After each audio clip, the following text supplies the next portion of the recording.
મિત્રો સ્વાગત છે તમારું અમારી યુટ્યુબ ચેનલમાં। આજની વિડીયોમાં વાત થશે દેશ અને દુનિયાના સુપરફાસ્ટ સમાચારની। સૌપ્રથમ વાત કરીએ તો ગુજરાતમાં કોરોનાનો ત્રાસ વધી રહ્યો છે। ગુજરાતમાં કોરોનાએ માજા મૂકી છે। હવે ગુજરાતમાં કોરોનાના એક્ટિવ કેસની સંખ્યા 400ને પાર થઈ ચૂકી છે। કુલ 461 એક્ટિવ કેસ નોંધાઈ ગયા છે। એક અઠવાડિયામાં કોરોનાના કેસ 4% વધ્યા છે। નોંધનીય છે કે સૌથી વધુ એક્ટિવ કેસમાં ગુજરાત હાલમાં દેશમાં ત્રીજા નંબરે જોવા મળ્યું છે। છેલ્લા 24 કલાકમાં રાજ્યમાં 64 નવા કેસ નોંધાયા છે। હાલ સૌથી વધુ 241 કેસ અમદાવાદમાં નોંધાયા છે। મિત્રો, અન્ય મહત્વના સમાચારની વાત કરીએ તો સેન્ટ્રલ પ્લાઝા હોટલમાં આગ લાગવાની ઘટના બની। સુરતમાં અલથાણ વિસ્તારમાં સેન્ટ્રલ પ્લાઝા હોટલમાં આગ લાગવાની ઘટના બની। દરમિયાન 16 લોકોને રેસ્ક્યુ કરવામાં આવ્યા। તેમને સુરક્ષિત રીતે બહાર કાઢવામાં આવ્યા। મળતી માહિતી અનુસાર સવારે શોર્ટ સર્કિટના કારણે આ આગ લાગી હતી। ફાયર ટીમે આગ ઉપર કાબૂ મેળવ્યો અને આ આગમાં કોઈ પણ જાનહાનિ થઈ નથી। મિત્રો, અન્ય મહત્વના સમાચારની વાત કરીએ તો બેંગ્લોરમાં મધ્યરાત્રિએ જશ્નનો માહોલ। આરસીબીની જીત પછી બેંગ્લોરે મધ્યરાત્રિએ રોશનીથી ઝળવળી ઉઠ્યું। એવું લાગતું હતું કે આખું શહેર લાલ સમુદ્રમાં ડૂબી ગયું છે। આરસીબીની લાલ જર્સી પહેરેલા ચાહકોએ બધે એક અદ્ભુત દ્રશ્ય સર્જ્યું। લોકો આખી રાત ઉજવણી કરતા રહ્યા।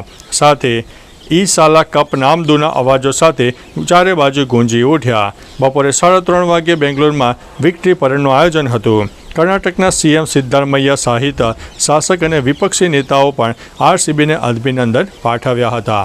મિત્રો, અન્ય મહત્વના સમાચારની વાત કરીએ તો ગામની દીકરીના હાથે સરપંચ નક્કી થયા। રાજ્યમાં ગ્રામ પંચાયતોની ચૂંટણીનો માહોલ જામ્યો છે। તેવામાં હવે ગામડાઓ છે જ્યાં સમરસ ગ્રામ પંચાયત જાહેર થાય છે। હવે બનાસકાંઠામાં સોઈ ગામના સોનેથ ગામે બાળકીના હાથે ચિઠ્ઠી ઉપડાવીને સરપંચ નક્કી કરવામાં આવ્યા હતા। એક નાનકડા ગુણિયામાં સરપંચના નામની ચિઠ્ઠીઓ નાખીને દીકરીના હાથે ઉપડાવી સરપંચ નક્કી કરાતા સોનેટ ગ્રામ પંચાયત સમરસ જાહેર થઈ હતી। ખાસ કે હજુ પણ 2 ગામ સમરસ જાહેર થયા હતા। મિત્રો, અન્ય મહત્વના સમાચારની વાત કરીએ તો વરસાદી માહોલ। હવામાન વિભાગની આગાહી વચ્ચે ગુજરાતના દક્ષિણ વિભાગમાં વરસાદી માહોલ જોવા મળી રહ્યો છે। વલસાડ જિલ્લા અને આસપાસના ગ્રામ્ય વિસ્તારોમાં વરસાદી માહોલ જામ્યો। ઉમરગામ અને મહારાષ્ટ્ર બોર્ડર વિસ્તારમાં વરસાદ વરસી રહ્યો છે। અનેક વિસ્તારોમાં છૂટોછવાયો વરસાદ પણ ખાબકી ગયો છે। વરસાદને કારણે રસ્તાઓ પાણી થઈ ગયા છે। કેરી અને લીલા શાકભાજીના ખેતીના પાકને નુકસાનની ભીતિ સેવાઈ રહી છે। મિત્રો, અન્ય મહત્વના સમાચારની વાત કરીએ તો વધુ એક જાસૂસ યુટ્યુબરની ધરપકડ કરવામાં આવી છે। પંજાબ પોલીસે જાસૂસીના આરોપસર વધુ એક યુટ્યુબર જસબીરની ધરપકડ કરી છે। તેના જ્યોતિ મલ્હોત્રા અને પાકિસ્તાન હાઈ કમિશન સાથેના સંબંધો પણ નોંધાયા છે। પંજાબ પોલીસના સ્ટેટ સ્પેશિયલ ઓપરેશન સેલે જાસૂસી નેટવર્કનો પર્દાફાશ કરતી વખતે તેની ધરપકડ કરી છે। જસબીરના 11 લાખ યુટ્યુબર સબસ્ક્રાઈબર છે। તેના પર પાકિસ્તાની ગુપ્તચર એજન્ટ સાકિર ઉર્ફે જટ્ટ રંધાવા સાથે સંબંધો હોવાનો આરોપ છે। તે 2020, 2021 અને 2024માં પાકિસ્તાન ગયો હતો। મિત્રો, અન્ય મહત્વના સમાચારની વાત કરીએ તો રાજકોટ મહાનગરપાલિકાની સાઇટ હેક થઈ હતી। રાજકોટ મહાનગરપાલિકાની વેબસાઇટ હેક થઈ હોવાના સમાચાર સામે આવ્યા છે। જેમાં આશરે 400 જીબીથી વધુ ડેટા ચોરાયો હોવાની આશંકા છે। આ ડેટામાં ખાસ કરીને રાજકોટની શાળાઓ, બ્રિજ, હોસ્પિટલો અને સરકારી કચેરીઓ સહિત મિલકતોની માહિતી હોવાની આશંકા છે। મહાનગરપાલિકાએ BSNLની સાયબર સિક્યુરિટી ટીમને જાણ કરી। હવે તપાસ બાદ ખબર પડી કે હકીકતમાં કેટલો ડેટા હેક થયો। હવે તેનું શું થશે? મિત્રો, અન્ય મહત્વના સમાચારની વાત કરીએ તો આ ખેલાડીઓ પાસે CSK અને MI કરતાં પણ વધુ IPL ટ્રોફી છે।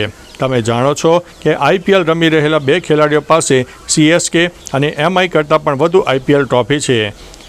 અમે પંડ્યા ભાઈઓ સાથે વાતચીત કરી રહ્યા છીએ। એક સાથે આ બંને ભાઈઓ અત્યાર સુધીમાં અલગ અલગ ટીમો તરફથી 9 IPL વિજેતા ટીમોનો ભાગ રહી ચૂક્યા છે। હાર્દિક પંડ્યા 5 વખત અને તેનો મોટો ભાઈ કૃણાલે 4 વખત આ સિદ્ધિ મેળવી છે। આ 9 ફાઇનલમાં તેણે એટલે કે કૃણાલે 2 અને હાર્દિકે 1 એમ કરીને 3 વખત મેન ઓફ ધી મેચ રહ્યા છે। મિત્રો, અન્ય મહત્વના સમાચારની વાત કરીએ તો ચોમાસું કેટલે પહોંચ્યું। દેશમાં ચોમાસું વહેલું શરૂ તો થઈ ગયું। કેરળ અને મુંબઈ સુધી ચોમાસું તો વહેલું આવી ગયું। પછી મહારાષ્ટ્ર અને મુંબઈમાં ચોમાસું આગળ વધવાનું હતું। આના બદલે ચોમાસું ત્યાં જ અટકી ગયું। હાલમાં કોઈ સિસ્ટમ મોટી સક્રિય થઈ નથી। આ દરમિયાન હવામાન વિભાગે આગાહી કરી છે। તે મુજબ દક્ષિણ ગુજરાતમાં 14 થી 15 જૂન સુધી ચોમાસું પહોંચી શકે છે। મુંબઈમાં ચોમાસું પહોંચે પછી જ ગુજરાતમાં તેની એન્ટ્રી થાય છે। મિત્રો અન્ય મહત્ત્વના સમાચારની વાત કરીએ તો ચોરે સોના કે પૈસાની નહીં પરંતુ ચપ્પલની ચોરી કરી. સુરતમાં અજીબો ગરીબ ચોરીની ઘટના બની છે. અહીં ચોરે સોસાયટીમાંથી ઘર આંગણે રાખવામાં આવેલા મોંઘાદાટ બૂટ અને ચંપલની ચોરી કરી હોવાની ઘટના સામે આવી, જે સમગ્ર ઘટના સીસીટીવીમાં કેદ થઈ.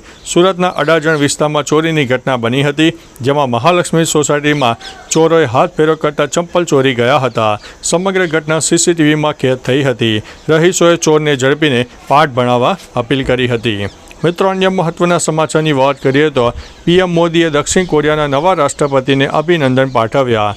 પીએમ મોદીએ લી જે મ્યાંગને દક્ષિણ કોરિયાના નવા રાષ્ટ્રપતિ તરીકે ચૂંટાયા બદલ અભિનંદન પાઠવ્યા છે.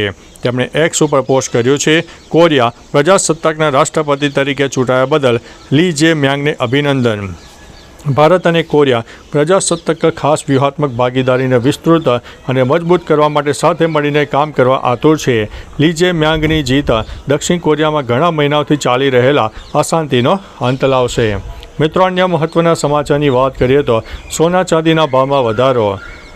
4 જૂન 2025ના રોજ સોનાના ભાવની વાત કરીએ તો 22 કેરેટ સોનાના ભાવમાં 100 રૂપિયા અને 24 કેરેટમાં 110 રૂપિયા પ્રતિ 10 ગ્રામનો વધારો જોવા મળ્યો છે.